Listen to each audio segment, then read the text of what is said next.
రాష్ట్రంలో ఎవరు ఊహించని విధంగా, దేశంలో ఎప్పుడు జరగని విధంగా మొట్టమొదటిసారిగా గవర్నమెంట్ బడులన్నీ ఇంగ్లీష్ మీడియం కింద మార్చిన చరిత్ర ఎప్పుడైనా ఉంది అని అంటే అది వైఎస్ఆర్సీపీ ప్రభుత్వంలో. మొట్టమొదటిసారిగా గవర్నమెంట్ బడులలో ఇంతకుముందు ఎప్పుడు ఊహకు కూడా అద్దేటివి కాదు. ఎవరైనా ఎవరి దగ్గరికైనా వచ్చి గవర్నమెంట్ బడులు ప్రైవేట్ బడులతో ఎప్పుడూ పోటీ పడలేవు అనే మాటలు మనం అంతా వింటూ ఉంటుంది. మొట్టమొదటిసారిగా ప్రైవేటు బడులు గవర్నమెంట్ బడులతో పోటీ పడే పరిస్థితి ఎప్పుడైనా వచ్చింది అని అంటే అది ఒక్క వైఎస్ఆర్సీపీ ప్రభుత్వ హయాంలో మాత్రమే. మొట్టమొదటిసారిగా బడులల్లో నాడు నేడు కార్యక్రమంతో బడులు రూపురేఖలు మారాయి. మొట్టమొదటిసారిగా 6వ తరగతి నుంచి ప్రతి క్లాస్ రూమ్లోనూ ఇంటరాక్టివ్ ఫ్లాట్ ప్యానల్స్తో డిజిటల్ బోధన ఎప్పుడైనా మొదలైంది అంటే అది వైఎస్ఆర్సీపీ హయాంలోనే మొదలైంది. మొట్టమొదటిసారిగా 3వ తరగతి పిల్లలకు టోఫుల్ ఒక పీరియడ్గా చేర్చి ఇంగ్లీష్లో వాళ్ళందరినీ కూడా ప్రావీణ్యత పెంచే విధంగా అడుగులు పడ్డాయి అని అంటే అది వైఎస్ఆర్సీపీ ప్రభుత్వ హయాంలో. మొట్టమొదటిసారిగా గవర్నమెంట్ బడులన్నీ ఇంగ్లీష్ మీడియం చేయడమే కాకుండా సిబిఎస్ఈతోనే ఆపకుండా సిబిఎస్ఈ దాకా కూడా ప్రయాణం జరిగింది మన హయాంలోనే. సిబిఎస్ఈ నుంచి ఏకంగా ఐబీ దాకా ప్రయాణం జరిగేది కూడా మన హయాంలోనే జరిగేట్టుగా చర్యలు తీసుకున్నాం. మొట్టమొదటిసారిగా 8వ తరగతికి పిల్లాడు వచ్చేసరికి పిల్లాడి చేతిలో ట్యాబులు. మొట్టమొదటిసారిగా గవర్నమెంట్ బడులలో పోయే పిల్లలకు రోజుకొక మెనూతో గోరుముద్ద. ఇవన్నీ మనం అడుగులు వేసినప్పుడు ఈ పిల్లాడు ఈ 10th క్లాస్కి వచ్చేసరికి అనర్గళంగా ఇంగ్లీష్లో మాట్లాడే పరిస్థితి. అది విజన్ అంటే. హైయర్ ఎడ్యుకేషన్లో ఎప్పుడు చూడని విధానం, ఊహకు కూడా ఎవరికి అందల. మన డిగ్రీలు చదువుకుంటే ఉద్యోగాలు రావు, మన డిగ్రీలను ఇంకా బెటర్గా చేయాలి అని తలంచుతో మొట్టమొదటిసారిగా ఎడెక్స్ అనే సంస్థను తీసుకొని వచ్చి మొట్టమొదటిసారిగా ఆన్లైన్ వర్టికల్స్ తీసుకొని వచ్చి మొట్టమొదటిసారిగా ఆ వర్టికల్స్కు సర్టిఫైడ్ చేసినాం. అంటే మన డిగ్రీ చదువుతా ఉన్న పిల్లాడు ఆయనకు నచ్చిన కొన్ని కోర్సులు స్టాన్ఫర్డ్, హార్వర్డ్, ఎల్ఎస్సి, ఎంఐటి వంటి పెద్ద పెద్ద యూనివర్సిటీలు, విదేశీ యూనివర్సిటీల దగ్గర నుంచి వాళ్ళు కోర్సులు ఆఫర్ చేస్తారు ఆన్లైన్లో. మన పిల్లలు ఆ కోర్సులు ఇక్కడ తీసుకుంటాడు, తీసుకొని ఆ ఎగ్జామ్ రాస్తాడు. రాసిన ఆ ఎగ్జామ్కు ఆ యూనివర్సిటీ సర్టిఫికెట్ ఇస్తుంది. ఆ సర్టిఫికెట్ మన కరికులంలో భాగమవుతుంది. మన డిగ్రీ తీసుకున్న పిల్లోడు బయటకు వచ్చేసరికి ఆ పిల్లానికి 4-5 రకాల కోర్సుల్లో ఒక ఆక్స్ఫర్డ్ సర్టిఫికెట్, ఒక ఎల్ఎస్సి సర్టిఫికెట్, ఒక ఎంఐటి సర్టిఫికెట్, ఒక స్టాన్ఫర్డ్ సర్టిఫికెట్తో పాటు తన డిగ్రీ తన చేతికి వస్తుంది. అంటే రిస్క్ మేనేజ్మెంట్ కోర్సు ఎల్ఎస్సి ఇస్తుంది సర్టిఫికెట్, డేటా అనలిటిక్స్ కోర్సు ఒక స్టాన్ఫర్డ్ ఇస్తుంది సర్టిఫికెట్, అసెట్ మేనేజ్మెంట్ కోర్సు ఒక ఎల్బిఎస్ ఇస్తుంది సర్టిఫికెట్. ఇలాంటి సర్టిఫికెట్లతో పిల్లాడు బయటకు వచ్చి తన డిగ్రీ పొంది తన అప్లికేషన్ పెట్టుకుంటే ఎలాంటి ఉద్యోగాలు వస్తాయి అన్నది ఆలోచన చేసి ఆ పిల్లలకు విద్యా దీవెన, వసతి దీవెనతో సహా ఇవన్నీ ఏర్పాటు చేయడం అన్నది విజన్ అంటారు.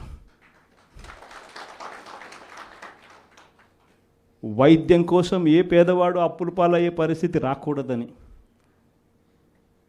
చదువులు వైద్యం ఈ రెండే మనిషిని అప్పుల పాలు చేసే పరిస్థితిలోకి నెట్టేస్తుందని, ఆ పరిస్థితి ఎప్పుడు రాకుండా చెయ్యాలి అని చెప్పి తాపత్రయపడి ఆరోగ్యశ్రీ పరిధిని ఏకంగా 3,300 ప్రొసీజర్లకు తీసుకొని పోయి ఏకంగా 25 లక్షల దాకా ప్రతి పేదవాడికి ఉచితంగా ఆరోగ్యశ్రీ అందేట్టుగా చేసి ప్రతి గవర్నమెంట్ హాస్పిటల్లోనూ నాడు నేడు పనులతో ఆ హాస్పిటల్ రూపురేఖలన్నీ మార్చి ప్రతి గవర్నమెంట్ హాస్పిటల్లోనూ 0 వేకెన్సీ పాలసీ తీసుకొని వచ్చి జాతీయంగా చూస్తే స్పెషలిస్ట్ డాక్టర్ల కొరత 61%, 61% ఉంటే మన రాష్ట్రానికి వచ్చేసరికి స్పెషలిస్ట్ డాక్టర్ల కొరత మన రాష్ట్రంలో కేవలం 4% లోపే.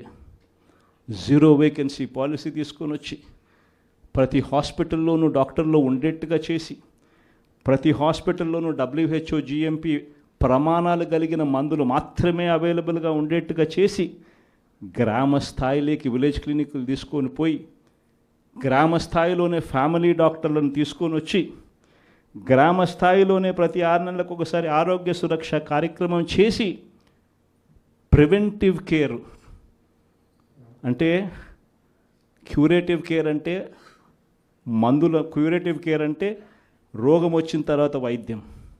ప్రివెంటివ్ కేర్ అంటే మనిషికి మొదటి దశలోనే, అంటే ఆ షుగర్ సరిగ్గా హ్యాండిల్ చేయకపోతే ఆ షుగర్ వల్ల కిడ్నీ సమస్యలు, మనిషికి బీపీ, ఆ బీపీని సరిగ్గా హ్యాండిల్ చేయకపోతే గుండెపోటు, అటువంటివన్నీ ఇనీషియల్ స్టేజెస్లోనే గ్రామ స్థాయిలోనే మనిషికి రాకుండా చేసే గొప్ప అడుగులు పడడం ఎప్పుడు జరిగాయనంటే వైఎస్ఆర్సీపీ హయాంలో.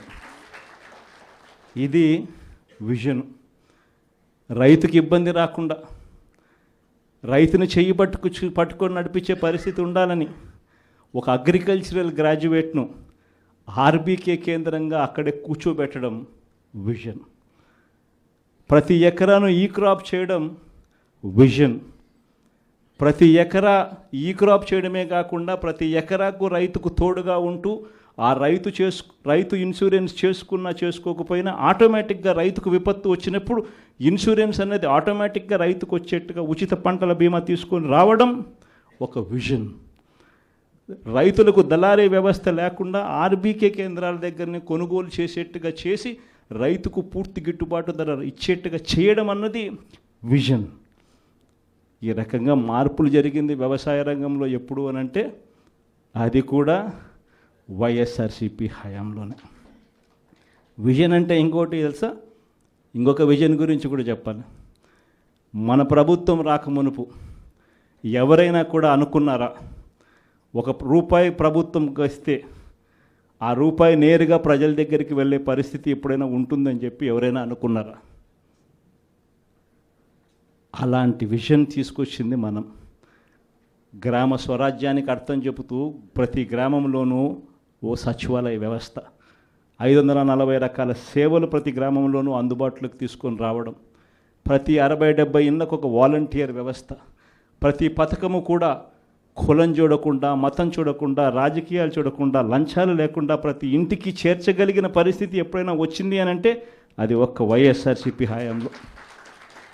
ఇది విజన్. ఇలాంటి విజన్ అంటారు. కానీ మేనిఫెస్టోని ఎలా ఎగరగొట్టాలి, ఎగరగొట్టిన నేపథ్యంలో మళ్ళీ టాపిక్ డైవర్ట్ చేసేందుకు చూపించాల్సిన డ్రామాలో భాగంగా 2047 నేను ఉంటానో ఉండనో, నా వయసు ఎంత ఉంటుందో ఉండదో చెప్పేద్దాం, పోయేది ఏముంది, రంగురంగుల భవనాలతో రంగురంగుల కథలు చెప్పేద్దాము, ప్రజలు ఎట్టా మోసపోతారు, మోసం చేసేద్దాం అనుకునేదాన్ని విజన్ అనరు, 420 అంటారు. ఏప్రిల్ మాసంలో 66,34,742 మంది పెన్షన్లుంటే చంద్రబాబు నాయుడు వచ్చి 6 నెలలు అయిపోయింది. ఈ 6 నెలల కాలంలో డిసెంబర్లో మొన్న పంపిణీ చేసిన పెన్షన్ ఎంత తెలుసా? 63,20,222. అంటే 3,14,460 పెన్షన్లు కట్టు. చంద్రబాబు నాయుడు వచ్చిన 6 నెలల కాలంలో కొత్త పెన్షన్లు ఒక్కరికి ఇవ్వకపోగా ఉన్న పెన్షన్లు 3,14,000 కట్టు కావడమే కాకుండా ఏమన్నాడు మొన్న ఏదో సర్వే అంట, ప్రతి జిల్లాకు ఒక సచివాలయం అని చెప్పి సర్వే చేయించినాడు. 10,000 మందిని సర్వే అంట చేయించినాడు. అందులో ఆయనంతకు ఆయన చెప్పినాడు 534 మంది ఫ్రాడ్ అని. అంటే రెడీ, మళ్ళీ 5% కట్టు, అంటే మళ్ళీ 2 నెలల్లో మళ్ళీ 3-4 లక్షలు కట్ చేయడానికి మళ్ళీ సిద్ధం. చంద్రబాబు నాయుడు హయాంలో 8 నెలలు 7 నెలలు తిరక్క మునిపే ఇప్పటికే 3 లక్షలు పోయినాయి. ఇంకా 3 నెలలు తిరక్కసరికే మళ్ళీ 4 లక్షలు తీసేయడానికి మళ్ళీ రంగం సిద్ధం. పెన్షన్ల పరిస్థితి ఇది. ఇలాంటి పరిస్థితుల మధ్య పోరుబాటకు మనమంతా కూడా సన్నద్ధమయ్యే కార్యక్రమంలో భాగంగా మిమ్మల్ని అందరినీ కూడా పిలవడం జరిగింది. మిమ్మల్ని అందరికీ మీ అందరికీ కూడా ఈ కొన్ని విషయాలన్నీ కూడా మీ అందరితో కూడా పాలు పంచుకోవడం జరిగింది. మీ అందరినీ కూడా ఈ పోరుబాటలో వైఎస్ఆర్సిపి జెండాను రెపరెపలాడిస్తూ వైఎస్ఆర్సిపి అనే పార్టీ ప్రజలకు తోడుగా ఉండే పార్టీ అనే నినాదం ప్రతి గ్రామంలోనూ కూడా చిరస్థాయిగా మిగిలిపోయే విధంగా యుద్ధం చేయాలి అని, పోరాటం చేయమని అభ్యర్థించడానికి మిమ్మల్ని అందరినీ కూడా మనస్ఫూర్తిగా చేతులు జోడించి కోరుతాను. Please subscribe Citizen Voice and like and share please.